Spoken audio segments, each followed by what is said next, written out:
Did you have any favorite teachers in school? And if you could share what made them your favorite particularly? Well, I was particularly fond of a teacher who was teaching us geography. And my passion or interest in geography came about because more so because of the teacher. Oh, You see, she was so involved with every student that she knew the potential of every child. And she was so well prepared. She understood the subject, gave us a lot of projects to do, and she knew the weaknesses and strengths of every child.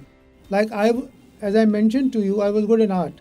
So yeah. she will tell me that, Shishir, why don't you come up and make a map on the board so that the class can do it. It was a very engaging class. So she was very engaging, very inspiring, and her persona was so good that a lot of students who were students with them, I thought, became fond of geography as a subject. So a real good teacher can really inspire you to enjoy a particular class. Yeah, no, absolutely, absolutely. I want to ask you, when you face a hurdle or a bump on the road, is there something in particular that inspires you to work harder and overcome that? First of all, I believe that one should have a very clear vision and a very clear purpose in life.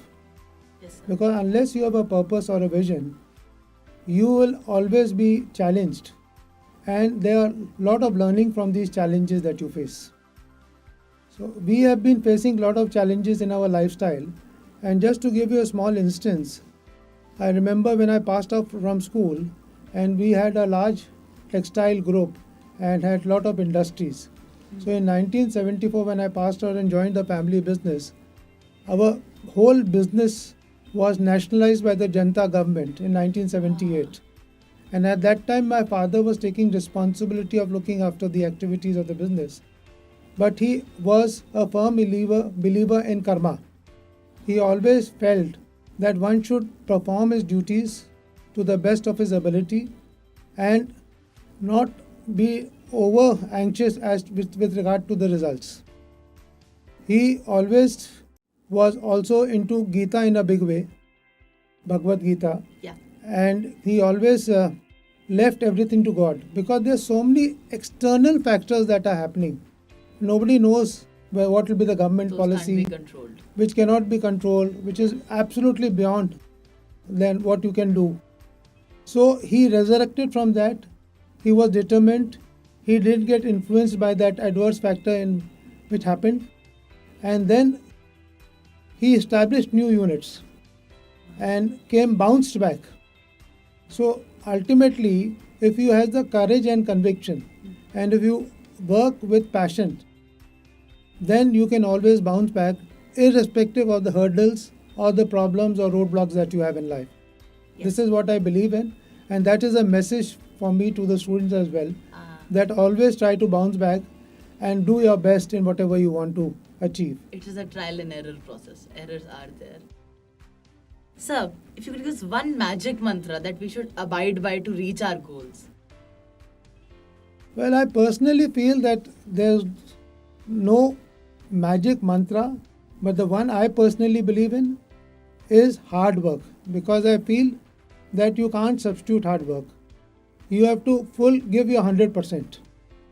And I have been a sportsman throughout my life, apart from being good in studies as well.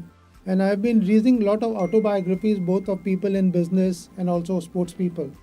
And what I've seen about these sports people, whether it is Sachin Tendulkar in cricket or Michael Jordan in basketball, that they work with so much of dedication, so much of rigor, so much of pressure that they're able to handle everything.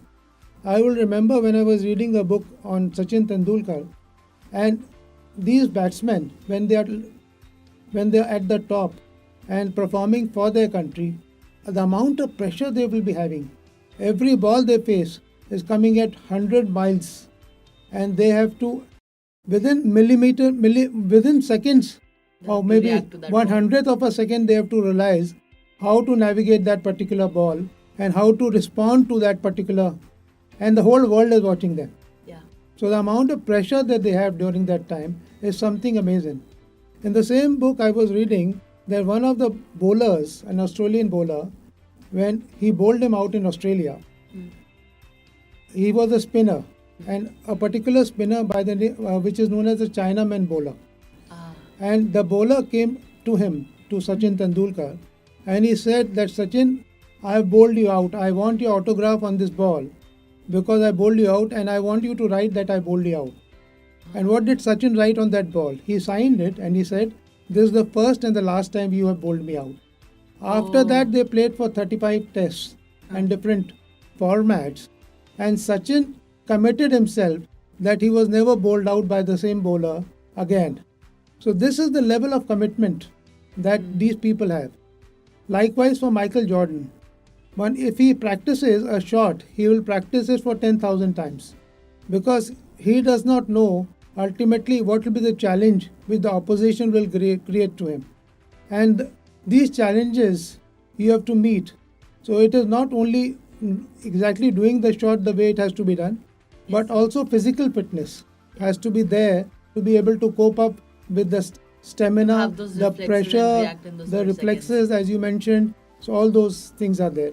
And Yes. I've seen that these people also have great coaches because it is important for people, more for students, for business people, to have people who can tell you what your weaknesses are, what your shortcomings are. Then only you'll be able to improve. And I personally believe in the last thing that I want to put across when you ask me this question is that some people say that one is a born leader. He has innate talents. But I personally feel, while some people might be blessed, but whether it is any talent, any skill, any competency that can be nurtured, that can be harnessed. Great leaders can become if they just follow the mantra of hard work, commitment, perseverance, dedication. Yes. And I think ordinary people can become extraordinary because of this.